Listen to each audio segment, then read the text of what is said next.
Savannah, Georgia looks like a place that couldn't hold a dark secret if it tried. Every street is dressed in Spanish moss. Every porch looks like it's waiting for sweet tea and summer stories. And every stranger waves like they already know you. People visit Savannah for the charm, but charm can hide things too. My name is Lena Forsyth, and if you told me 5 years ago that the person who tried to end my life with my own sister, I would have laughed it off. I would have said, "You don't know Tessa. She's dramatic, not dangerous." But that was before the will, before the money, before the day I realized blood ties don't always mean loyalty. Sometimes they're the sharpest chains. And the frightening part? Looking back, the signs were there long before I ever saw them. If you drove down our childhood street, Bayfield Road, you'd pass the Forsyth house without thinking much about it. Pale yellow siding, broad porch, rusted wind chimes that never stopped singing. My father built that home for my mother when they were both 24 and convinced the world was their friend. Every corner of that place held a memory. Every floorboard had heard our laughter at least once. And that's why I didn't see the danger coming. You don't expect poison in a glass you've been drinking from your whole life. Tessa was older by 2 years and lived her entire existence like the world owed her one more apology. She was beautiful in a sharp way. High cheekbones, green eyes, the kind of smile that made you trust her for no logical reason. People always noticed her first, listened to her first, believed her first. And I loved her anyway, loved her with the blind loyalty only siblings can have. Our mother died when I was 9, and after that it was me, Tessa, and Dad against the world. Or that's what I believed. Dad wasn't perfect, but he was kind, hardworking, the sort of man who apologized when he didn't need to, who always kept extra gloves in the truck if winter never truly came to Savannah. When he got sick, lung cancer, everything shifted. Tessa stopped visiting as often, stopped calling, stopped helping. But the moment she found out he was drafting a will, she reappeared like magic. Already, you feel the shift, don't you? The kind of detail a storyteller shouldn't have to explain. People don't vanish unless something else holds their attention more tightly. Dad passed on a warm evening in early September, when the air smelled like fallen peaches and far-off thunderstorms. I sat beside him holding his hand when he took his last breath. Tessa arrived 15 minutes later, mascara perfect. She asked, "Who got the house?" so quickly I nearly dropped my cup of water. We hadn't even zipped the body bag yet. That moment, that single careless question, that was the first crack. But this story didn't become life or death until months later when the estate lawyer finally called us in. His office sat above a bakery downtown. The smell of fresh bread drifted up through the vents as we sat waiting, me tapping my knee nervously, Tessa smoothing her hair like she was preparing for a photo shoot. When the lawyer opened the folder, he paused, looking at us with an expression I've learned to recognize, the look someone gets when they know news will change a family forever. "Your father," he began gently, "left the house to Lena." Tessa went still. "And," he added, "the insurance payout and savings account go to Lena as well." The bakery sweet smells suddenly felt suffocating. Tessa slowly turned toward me. Her smile was thin enough to cut glass. "Congratulations," she said softly. "Baby sister wins." Something about her tone made the hair rise on the back of my neck, but I ignored it. Because she was family. And when you trust someone your whole life, you don't pivot away the first time a shadow crosses their face. But the moment the signatures dried, she changed. Not suddenly, not dramatically, quietly. Quiet is always where real danger grows. The first strange thing happened the next week. I'd moved into Dad's house to sort through everything slowly. Grief has a way of making you cling to the familiar. His old aftershave on the dresser, his coat hanging on the hook, his dent in the couch cushion. One night, around 2 a.m, I woke up to someone walking on the porch. Slow steps. Purposeful. I thought it was a raccoon or maybe a neighbor's cat, but when I peeked through the blinds, I froze.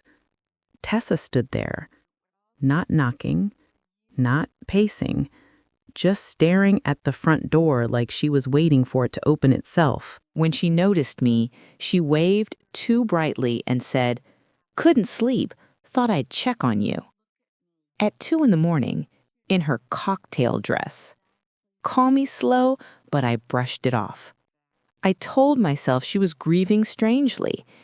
That's how blind loyalty works. It comes with its own excuses. The second incident happened during a Sunday lunch at her apartment. She poured me lemonade, smiling like forgiveness itself. "Here," she said, "freshly squeezed." But when I lifted it to my lips, something smelled off. Metallic. Bitter. My stomach twisted. I didn't drink it. Not because I suspected her. Not yet. But because something primal inside me whispered, "Don't." Tessa watched me carefully, her eyes too focused for a casual afternoon. "You're not drinking," she said. "I'm not thirsty," I lied. She stared for one long second before shrugging and sipping her own glass. Except she didn't. The lemonade touched her lips, but she didn't swallow. She just set it down. Looking back now, that moment feels like a scream I didn't hear. The third incident removed all doubt. 3 days later, I felt violently ill. Dizzy, sweat breaking out across my skin, my throat closing, my heart hammering in uneven beats. I had eaten nothing unusual, drunk nothing unusual, except one thing. A jar of peach preserves left on my porch that morning with a note in Tessa's handwriting. "Thought you'd like something sweet. Love you." I remember sitting on the kitchen floor as the room spun. I remember crawling toward my phone. I remember thinking, this isn't an accident. There's a moment in every true story where the narrator tells you exactly when everything shifted from unsettling to unmistakable. This was that moment. Somewhere between the dizziness and the fear rising like fire in my throat, I whispered, "Tessa, oh God, what are you doing?" At the hospital, they told me it was toxicity. Not enough to kill someone instantly, but enough to make them sick, weak, undependable behind the wheel. "Have you eaten anything out of the ordinary?" the doctor asked gently. I thought about the preserves, but I heard my own voice say, "No." Because saying it out loud made it real, and I wasn't ready for real. The next morning, I woke with IV fluids dripping beside me and Tessa sitting in the visitor chair, smiling like a dove. "You scared me," she said, brushing hair from my face. I swallowed hard. "Tessa, did you bring me anything recently?" She tilted her head, expression unreadable. "Just some peaches. Why?" There it was, the hook in her voice. Not concern, curiosity. She wanted to know if I suspected her. I looked into her eyes, green, bright, unblinking, and for the first time in my life, I did not see my sister. I saw someone who wanted something more than she wanted me alive. That's the moment the audience leans closer, the moment that even a listener who's been half distracted suddenly stops breathing. Because family betrayal hits a part of the brain other stories can't touch. And that was only the beginning. When someone you love becomes someone you fear, your entire sense of reality starts slipping like a rug pulled quietly from under your feet. Lying in that hospital bed, watching Tessa smooth out the blanket at the edge of my mattress, I felt that slipping. "I'm just glad you're okay," she said softly. "We can't lose you too." The words were perfect. The tone was perfect. The timing was perfect. And that was exactly what scared me. You ever have that moment where your brain is screaming, but your mouth stays polite? That was me. I wanted to say, "Why were you on my porch in the middle of the night? Why didn't you drink the lemonade you poured? Why did I get sick right after eating something only you gave me?" Instead, I smiled weakly and said, "Yeah, me too. Because if your enemy lives outside your house, you can lock the door. If your enemy shares your blood, you have to be more careful." The doctors kept me for observation another day. They ran tests, checked labs, assured me I'd be fine once it worked out of my system. Worked out of my system. Those words felt heavier than they should have. On the second morning, a younger doctor came by. Dr. Clark, late 30s, brisk but kind. He looked over my chart, then glanced at me with an expression that wasn't just professional interest. "Can I ask you something a little more personal?" he said. I hesitated. "Okay. Has anyone around you seemed off? Anyone with access to your food, medications, drinks?" My throat tightened. "Why?" I asked. He sighed, choosing his words carefully. "Your labs show signs consistent with repeated, low-level exposure to something toxic. Not enough to be immediately lethal, but enough to make you sick over time." I just stared at him. "Repeated," I echoed. "You mentioned feeling run down for weeks, right? Dizzy spells, nausea?" I nodded slowly. "Sometimes. I thought it was grief or stress." "It could be, but the blood work suggests more." He paused, then added gently, "If you feel unsafe, you can tell us. We're not just here to treat your symptoms." That line right there, that's the point in the story where the audience starts mentally inventorying everything they've heard so far. The late night visits, the undrunk lemonade, the sudden illness, the inheritance, the pattern. I swallowed. "No," I said quickly. "No, I'm fine. I probably ate something bad." I could tell he didn't buy it, but he didn't push. "All right," he said. "We'll discharge you tomorrow. Try to rest." Rest. Sure. The night before I went home, Tessa called instead of visiting. "Hey, baby sister. You get to leave tomorrow, right?" "Yeah," I said, staring at the ceiling. "They said I'm okay." "Good," she replied. "I'll swing by and pick you up." All the muscles in my body tensed. "That's okay," I said quickly. "I already arranged a ride with a neighbor." Silence on the line. Not long. Just enough. Then she laughed lightly. "Since when do you say no to free rides?" "Since I started wondering if your gifts come with poison." "I'll be fine," I said. "Grace down the street offered." "Grace?" she repeated, with a slight edge entering her voice. The one with the loud kids and the falling apart minivan? Yeah, that Grace. More silence. Then, suit yourself. She hung up a little too fast. There it was again, that subtle shift. The irritation she couldn't quite hide when she didn't get what she wanted. You can feel those little shifts more clearly in hindsight, but even in the moment, my gut was registering them like earthquake tremors. Grace did come the next morning. Her minivan rattled, the seatbelt stuck, and one of her twins it left a crown melted into the back seat. But I felt more safe in that mess than I had in months. "You sure you're okay to be home?" she asked as we pulled into my driveway.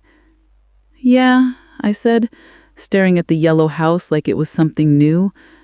"I think so.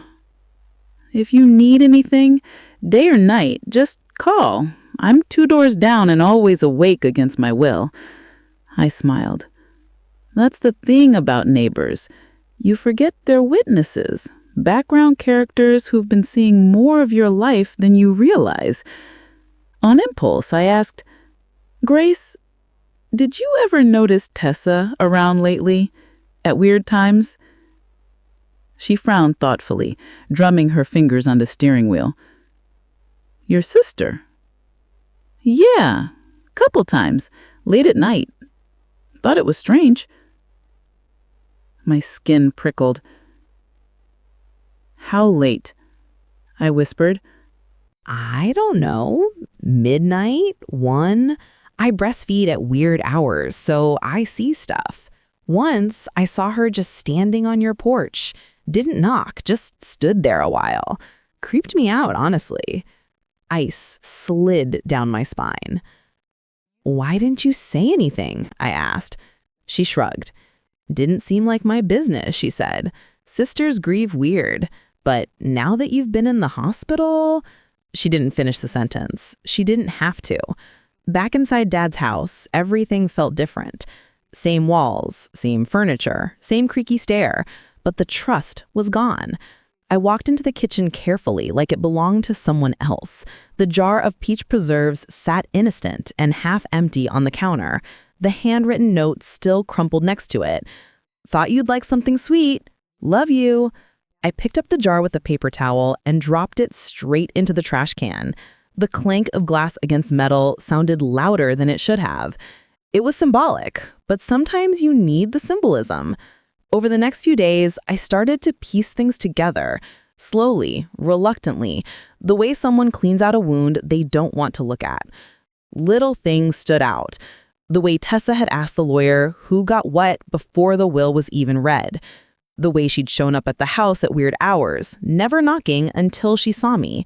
The lemonade she didn't swallow, the jar, the labs, the doctor's question. And under it all, something uglier. The money. Dad's savings weren't astronomical, but between the house, the insurance, and what he'd put away, it was more than either of us had seen at once in our lives. I could almost hear some of you thinking it already. Why not just share it? Give Tessa some, keep the peace. I did. That was the first thing I tried. I invited her over. Daylight, strong coffee, all doors unlocked. She swept in like a storm in a sundress. "Nice to see you upright," she said, kissing my cheek. "I'm feeling better," I replied, ignoring the way my stomach twisted. We sat at the table where Dad used to do the bills. I had everything laid out. The lawyer's notes, copies of account statements, a spreadsheet I'd made half a week one night. "I've been thinking," I began, "about the inheritance." Her eyes sharpened. "Yeah," she said. "I don't want there to be weirdness between us. So I talked to the lawyer. Even though Dad left everything to me, I can gift you a portion." Her fingers tapped the table once, twice, then went still. "How big a portion?" she asked, her tone too casual. I swallowed. I said, "Half." I meant it. I wasn't saying it to test her. I wasn't playing games. I genuinely believed that if money was the problem, money could be the fix. Tessa just stared at me. "You do that?" she asked slowly. "Yes," I said. We're sisters. I don't want us fighting over numbers on a page. For a moment, I saw the girl I grew up with, the one who sneaked me cookies and helped me braid my hair before school. Her eyes softened. Then, something closed. The softness vanished. She leaned back in her chair and tilted her head. "You think this is about money," she said, almost amused. My throat tightened. "Isn't it?" I asked. She smiled then, a small, sharp thing. "Sure," she said. "Let's pretend it is." That answer, it should have been enough for me to end the conversation. But I kept going. "The house is in my name," I said carefully, "but if you want to sell it and split—" "No," she interrupted. "You keep the house. You're the sentimental one. I don't want this place." Her voice had a hint of disdain, like my attachment to our childhood home was childish. "Then what do you want?" I asked. She smiled wider. She said, "Options, freedom, security." I stared at her. "You can still have half the—" "No," she said again, firm now. "If I take half, it looks like I agreed with Dad's decision, like I accepted being second." I blinked. "What are you talking about?" I asked. "He loved us both." "Sure," she said, shrugging, in his own lopsided way. That sentence cut me more than I let her see. "You sound angry," I said quietly. She stood up, smoothing her dress. "Don't analyze me, Lena. You were always good at being the good one, the grateful one, the quiet one. Let me be whatever I am without your commentary." I let her speech wash over me. But one thing stuck. She had rejected the money, rejected half of everything. If this was just about greed, that move made no sense. But if it was about something deeper, resentment, ego, some twisted sense of justice, then giving her half wouldn't fix anything. Because the problem wasn't the math. It was me being alive to receive anything at all. The next escalation was subtle, but not invisible. Light bulbs unscrewed halfway out. Doors I knew I'd locked found open in the morning. Items moved a few inches out of place. Not enough to scream, "break in," but enough to make my pulse spike. I changed the locks, installed a cheap security camera facing the porch, started checking the windows twice at night. Paranoid? Maybe. But paranoia is just fear plus pattern recognition. One evening, I got a call from the estate lawyer. "Lena," he said, "I had a conversation with your sister earlier today. She came by the office." My stomach clenched. "What did she say?" I asked. "She inquired about contesting the will," he said. "Wanted to know if your father's mental state at the time could be questioned." "He was lucid," I said, "right up until the last week. You know that. You were there." "I do," he replied. And I told her that. A contest would go nowhere. But there's something else you should know. My grip tightened on the phone. "What?" I whispered. She asked a hypothetical question about what would happen to the estate if you were to pass away before the probate closed. The air in the room thickened. "And what did you tell her?" I asked, forcing my voice to stay even.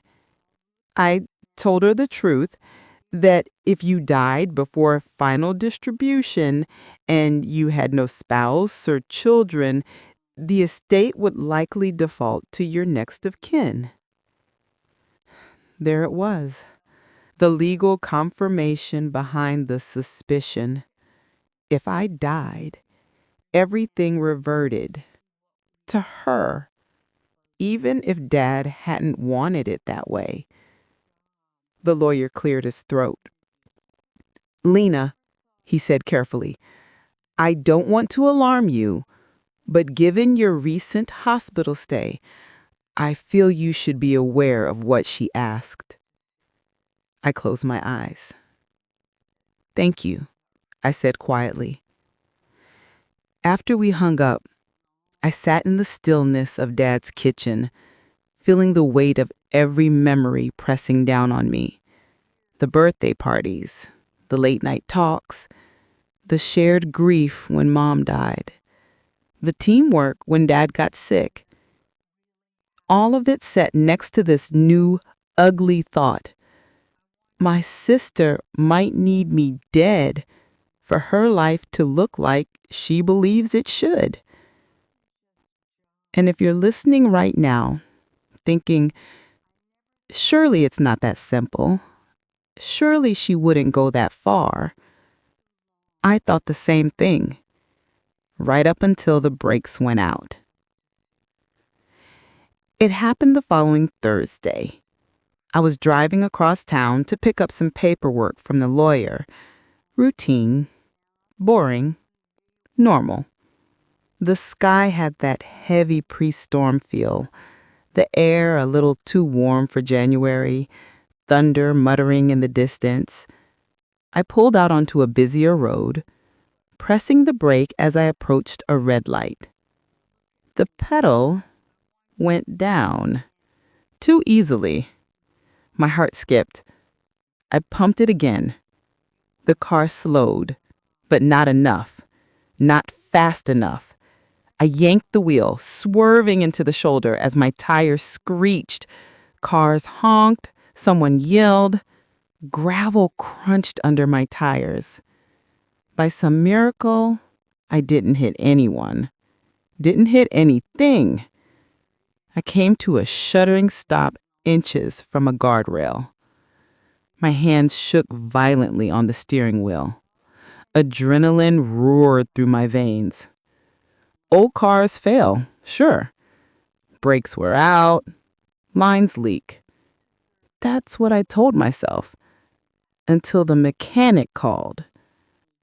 "Ma'am," he said, voice carefully neutral, "you brought this in just in time." "Was it the brake pads?" I asked, still shaky. "No," he said slowly. "Pads are worn, but that's not what nearly killed you." "Then what was it?" "A beat. The brake line was cut." My skin went cold. "Cut?" I repeated. "Yes, ma'am," he said.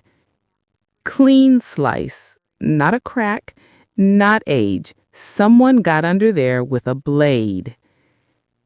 The room spun. I gripped the countertop to steady myself. "You're sure?" I whispered. "Positive," he said. "I'm required to notify you, and I'd recommend you talk to the police." Police. The word felt heavy in the air. Here's the thing about reaching the part of the story where things stop being weird and start being criminal. You can't go back to pretending. You can't unknow that your brake line was cut. You can't unhear what the lawyer said. You can't unfeel the way your sister watched you at the hospital. I hung up and stared at my phone for a long time. Then, with hands that wouldn't stop shaking, I dialed a new number. Not my sister, not a neighbor, the police. Because whatever this was, grief didn't explain it anymore. And deep down, I already knew the answer to the question they were going to ask. "Do you know anyone who might want you gone?" When the police officer showed up at my door, I felt something I hadn't expected. Relief. Not because the situation was safe, but because for the first time since Dad's death, someone else was stepping into the dark with me. Officer Daniels was middle-aged, calm, the kind of person who speaks gently even when the news isn't gentle at all.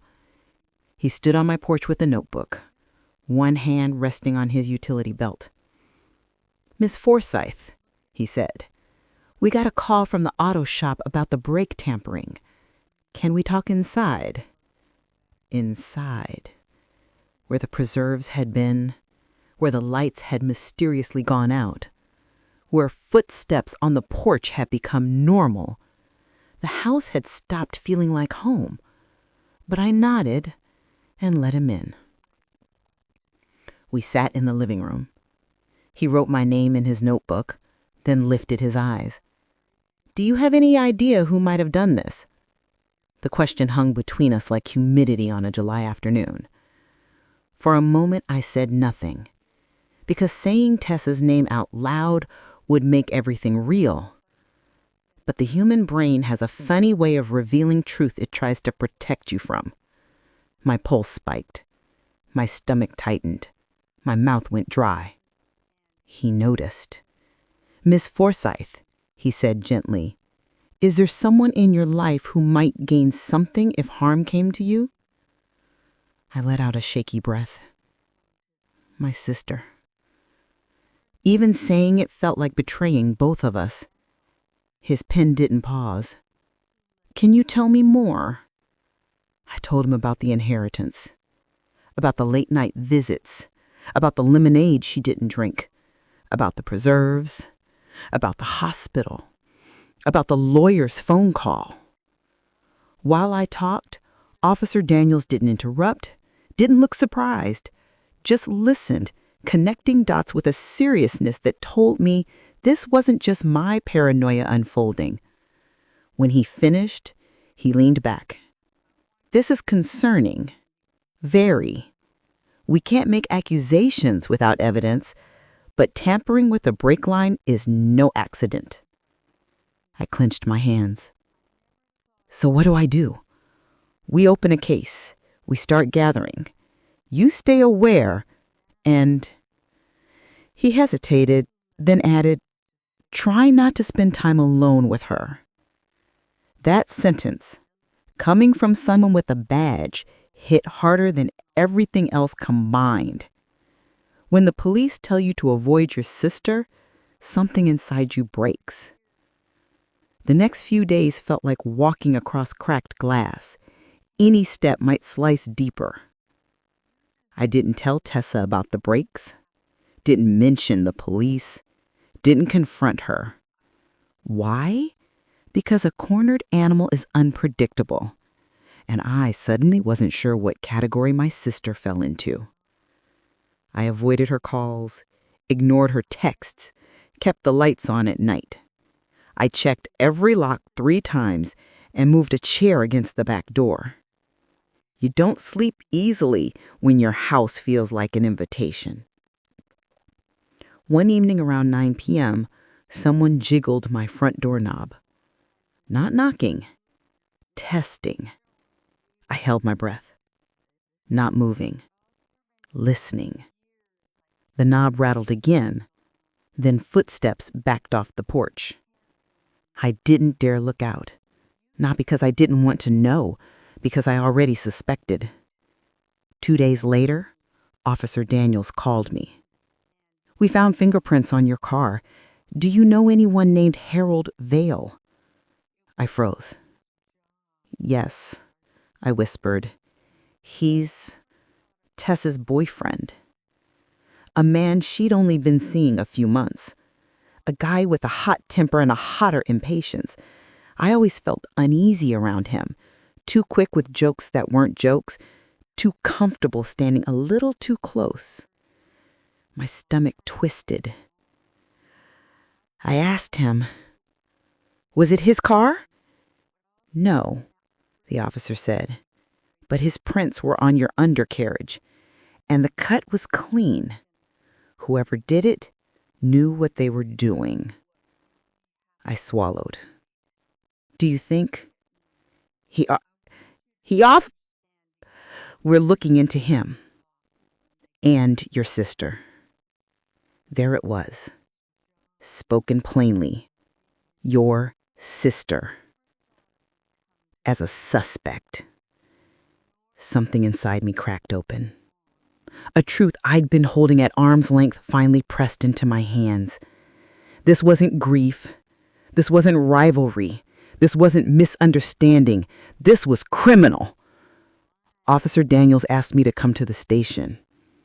I sat in a dim interview room with flickering fluorescent lights, answering questions I never imagined giving answers to.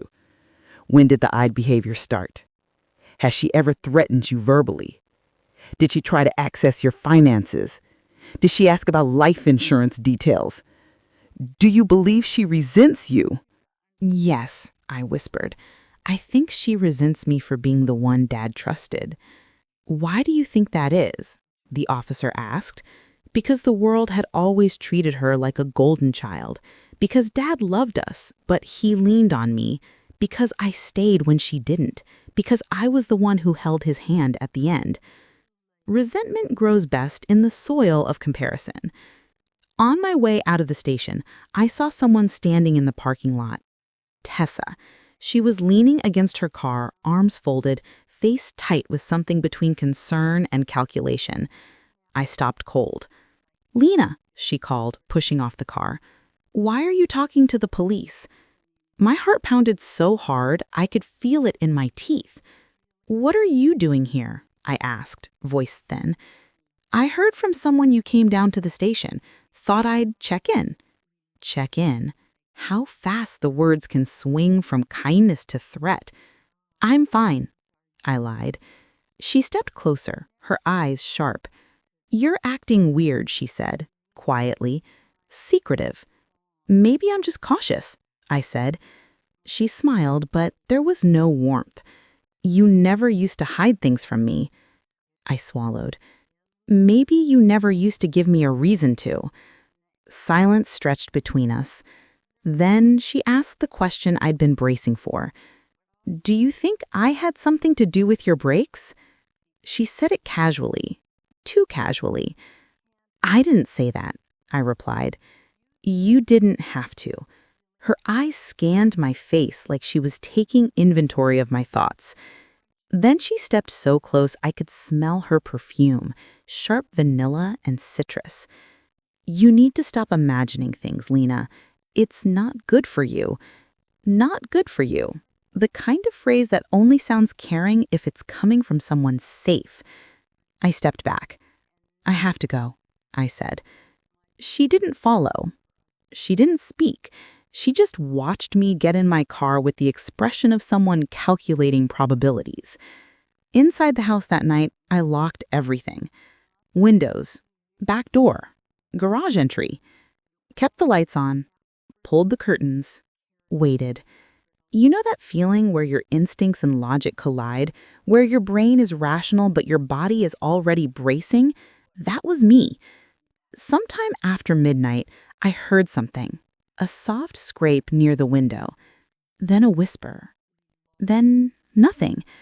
I sat frozen, heart pounding, ears straining. Then again, movement. I tiptoed to the living room and peeked out through a sliver in the blinds. A shadow moved near the side of the house. My breath caught. It wasn't Harold's build. It wasn't a stranger. It was her, Tessa, wearing dark clothes, hair pulled back, moving with purpose. She wasn't pacing. She wasn't visiting. She was checking windows, looking for entry points. My stomach dropped so fast, I thought I would faint. She stepped onto the porch, paused, reached for the doorknob. I backed away from the door silently. My entire body buzzed with cold fear. She jiggled the knob gently, testing. Then she whispered through the wood, "Lena, I know you're awake." My whole body went rigid. Her voice was calm, too calm. "Why aren't you answering my calls? Why are you avoiding me?" I covered my mouth with both hands, terrified she'd hear me breathing. She leaned her forehead against the door. "You're hurting me," she murmured. "You're turning into someone I don't recognize." I squeezed my eyes shut. Silence fell. Tight. Unnatural. Then I heard her footsteps move away. Slowly. deliberately. But as she reached the porch steps, she said one last thing. "You can't shut me out forever, Lena. Dad wouldn't have wanted this." And then she disappeared into the darkness. The next morning, I didn't hesitate. I marched straight back to the police station. Officer Daniels listened, jaw tightening. "Her showing up at your house at midnight is a violation of personal boundaries," he said. "If she was trying windows, that's grounds for a trespassing complaint." "I don't want to escalate things," I said. He leaned forward. "Miss Forsyth, she already escalated when she cut your brake line." I closed my eyes, then nodded. "I want to file the report." Once it was official, something changed in the room. It felt heavier, more real. Officer Daniels tapped his pen on the table. "Are you staying alone at the house?" he asked. "Yes." "I'd advise you not to, at least until we know more." That's when he suggested something I hadn't expected. "Stay with someone, a friend, a neighbor, anywhere but alone." I nodded shakily. Grace, the neighbor with the minivan, opened her door without a single question. "You're staying here," she insisted. "Guest room, lock on the door. My kids will stare at you, but they're harmless." I finally exhaled. Safety. Temporary, fragile safety, but safety. Little did I know, the real break in the case was coming, and it wasn't from surveillance footage or fingerprints or brake lines. It was from a source no one expected. My father's lawyer, and what he found would turn the entire situation upside down. Grace's guest room smelled like baby lotion and lavender laundry detergent, the exact opposite of fear. Yet I barely slept. Every creak of the floorboards sounded like a warning. Every passing car made my pulse spike. There's a special kind of exhaustion that only comes from being hunted by someone you love. It drains the bones first.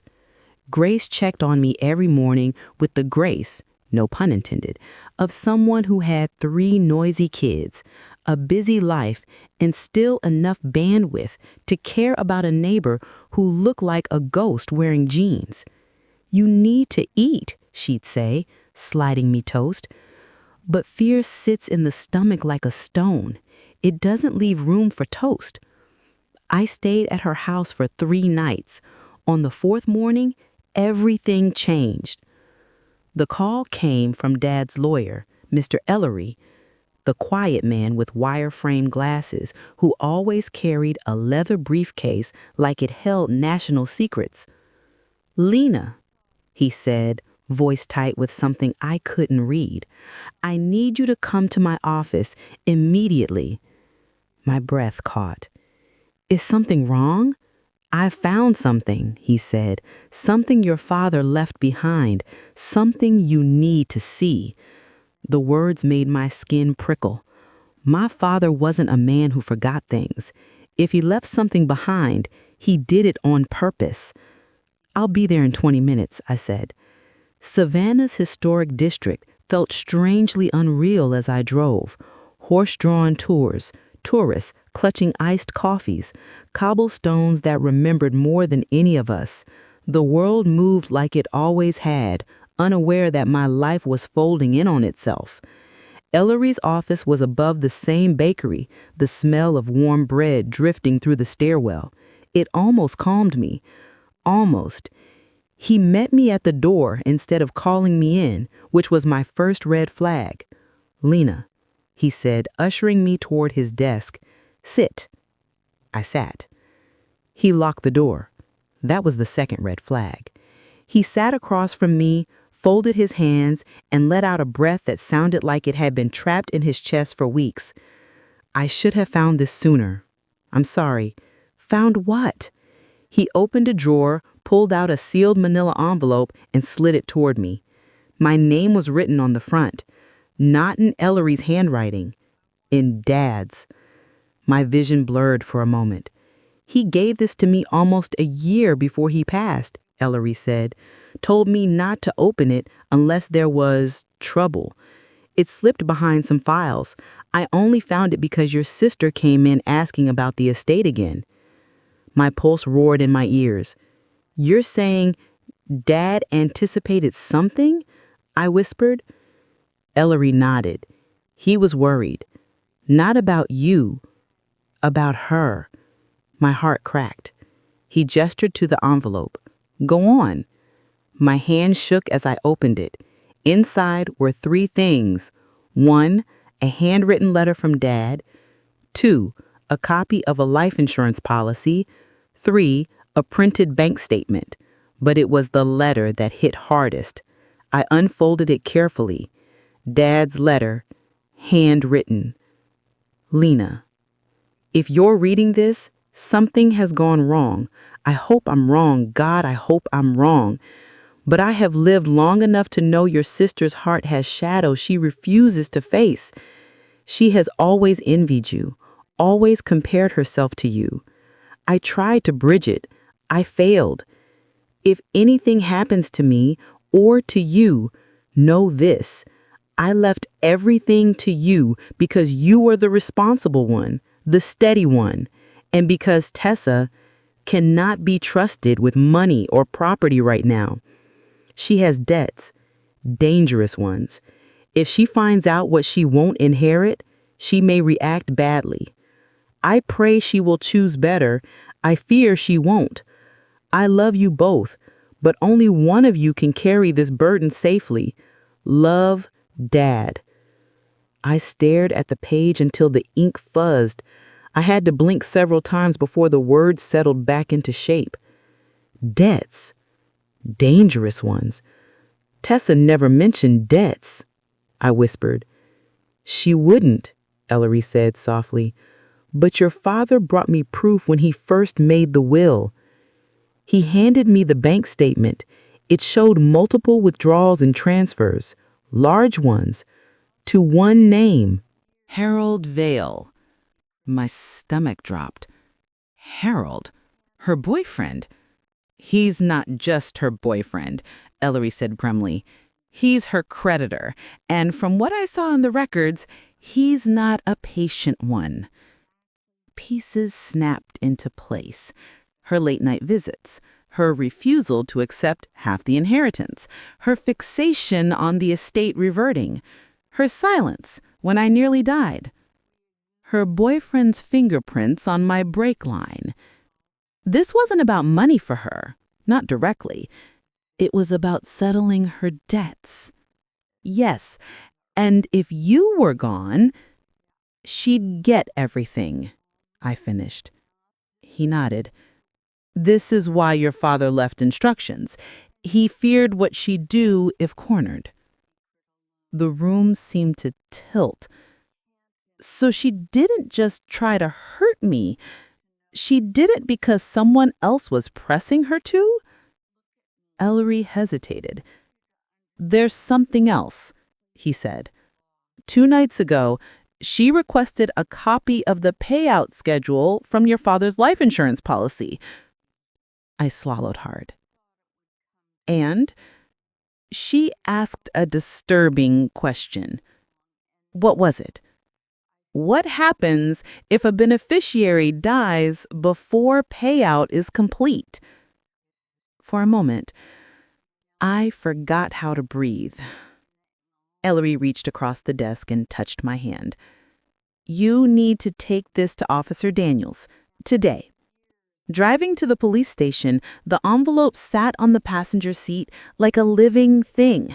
I kept glancing at it as if trying to confirm it was real. Dad knew. He suspected something before he died. He tried to warn me without scaring me.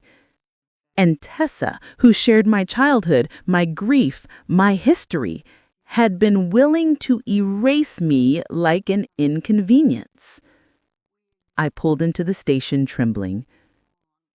Officer Daniels took one look at me and led me into a private room. What happened? I handed him the letter.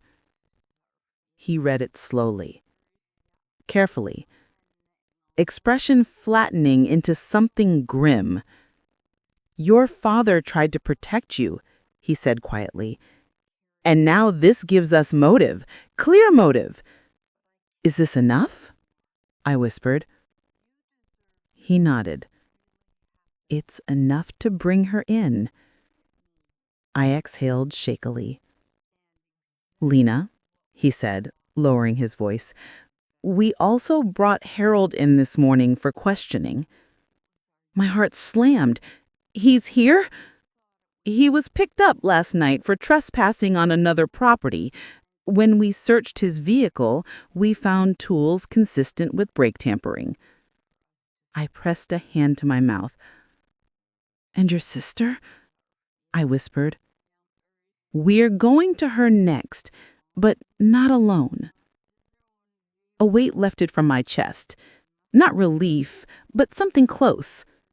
Safety, even if temporary.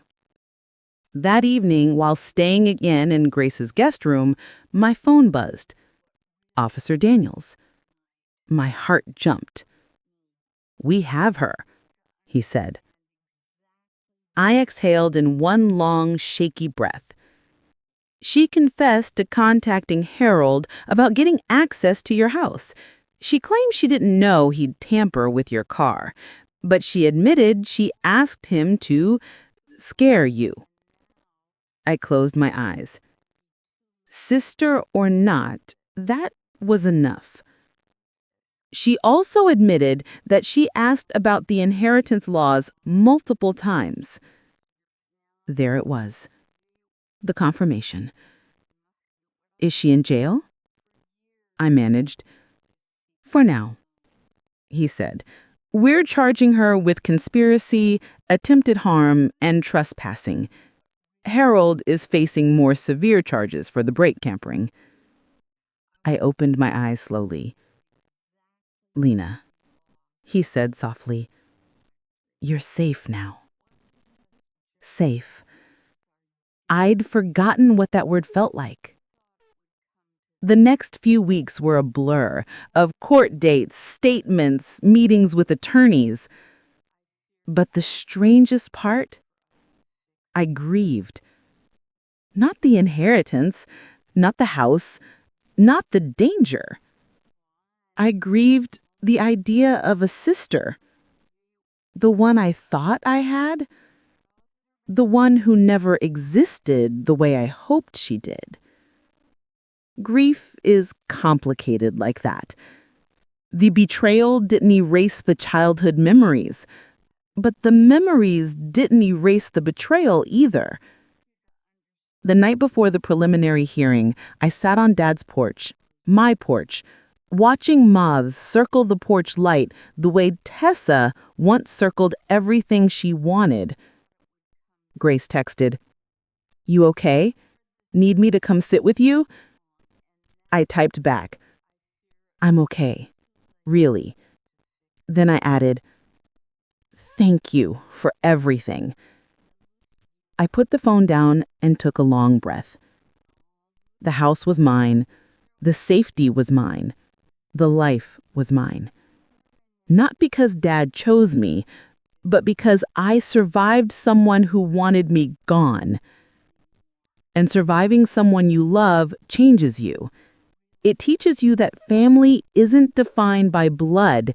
It's defined by who protects your life, not who threatens it.